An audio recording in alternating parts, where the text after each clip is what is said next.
Meus irmãos, já fizemos a oração, né? Agora quero estar compartilhando com os irmãos uma passagem aqui no livro O Ministério Remendador do Apóstolo João. Vamos estar aqui lendo, compartilhando com os irmãos. Aqui são mensagens compiladas, reveladas pela Palavra de Deus, desse autor deste livro, Witts Lee, um homem sábio, inteligente, que é o qual deixou escrito esses livros. Diz assim: para que se utiliza o grão de trigo para se fazer pão, nós que somos muitos, somos um só pão, um só corpo. 1 Coríntios capítulo 10, versículo 17.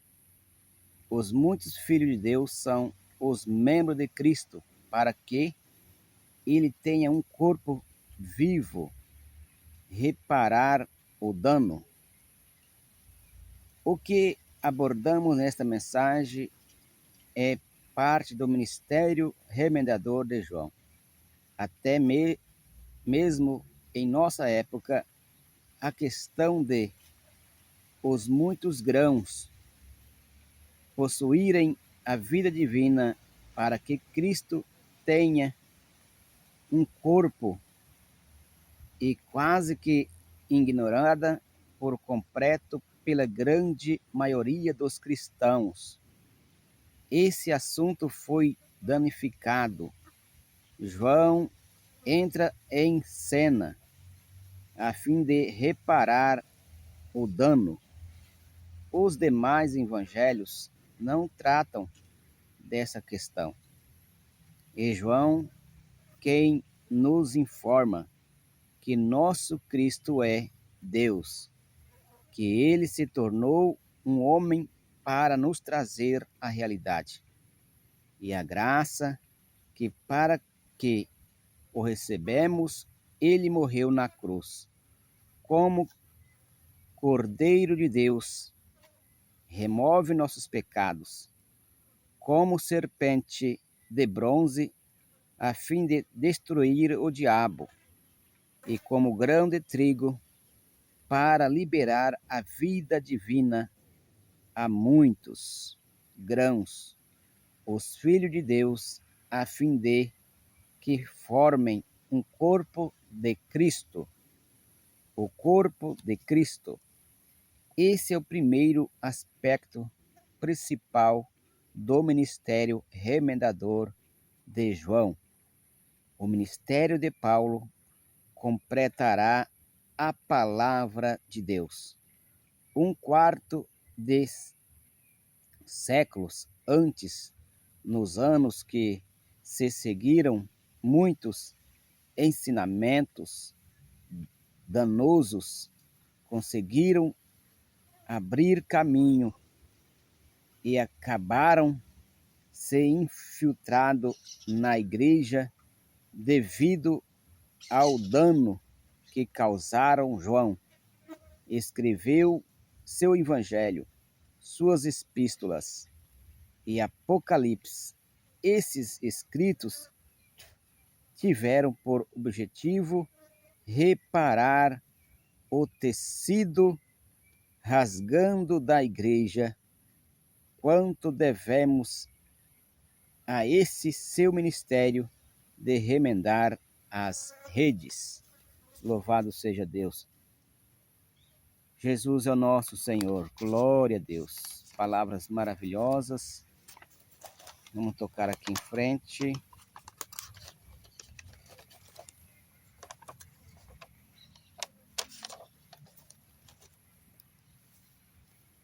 Capítulo 2. Cristo como corporificação do Pai, tornou seu Espírito que habita interiormente por meio da morte e a ressurreição. A vida maravilhosa.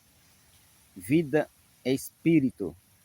A vida maravilhosa porque é misteriosa. Até mesmo nossa vida humana é um mistério. Quanto mais a vida divina, a vida é mencionada repetidamente no Evangelho de João, muitos mais do que nos outros evangelhos. A vida da qual João fala é a vida eterna, incriada, que é o próprio Deus. Certamente é uma vida como essa, é um mistério. Por fim, João nos relata que essa vida é o próprio Espírito de Deus.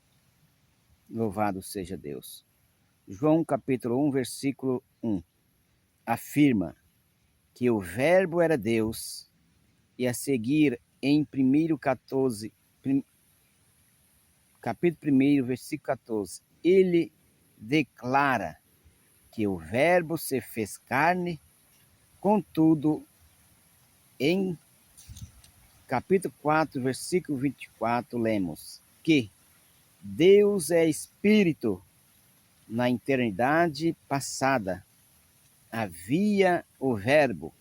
Esse Verbo era Deus. Ele se fez carne, mas também é Espírito. Quem pode explicar isso?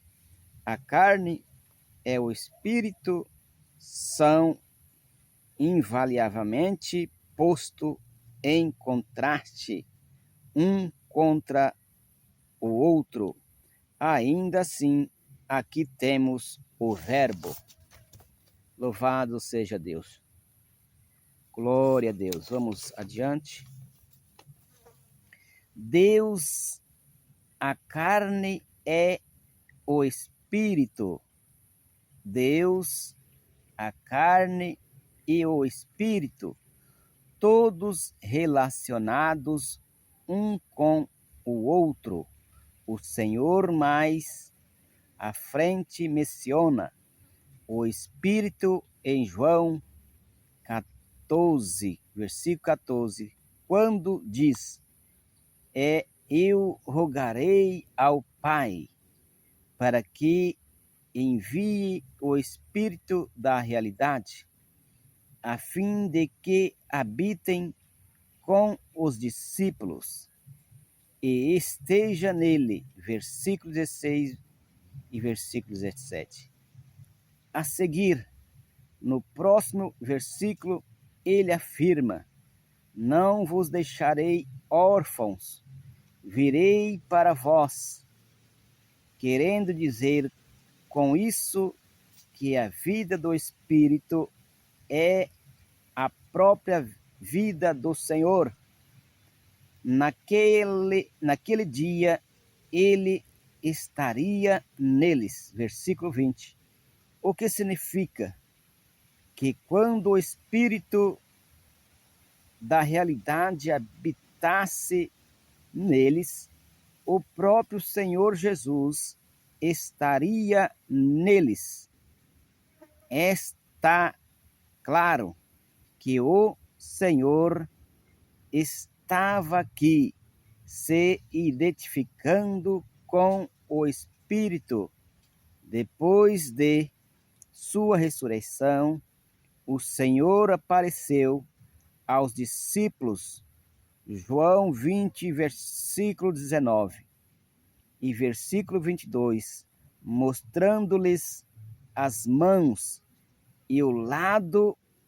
A seguir soprou neles e disse-lhes: recebei o Espírito Santo. O Senhor não chegou ensinando ou dando ordens, mas soprando. Ele soprou e o Espírito Santo neles. No grego, a palavra para espírito e para sopro é a mesma. Disse modo, podemos também traduzir o que o Senhor falou por recebei o sopro santo quando ele soprou neles. O que recebemos foi seu sopro, eles receberam o Espírito Santo, expirado o sopro do Senhor. Amém, meus amados irmãos? Jesus é o nosso Senhor, amém? Quero levar até aqui porque o vídeo não pode ir bem avante, né? Depois que estar lendo novamente com os irmãos, quando Deus dá a oportunidade, na parte B aqui, Cristo como cordeiro, a serpente de bronze e o grão de trigo. Amém, meus irmãos? Fique com Deus, que Deus abençoe a todos, que o Senhor Deus seja glorificado e louvado pelo seu nome e a sua glória, a sua majestade. Amém? Um abraço para todos, que Deus abençoe a todos, em nome de Jesus.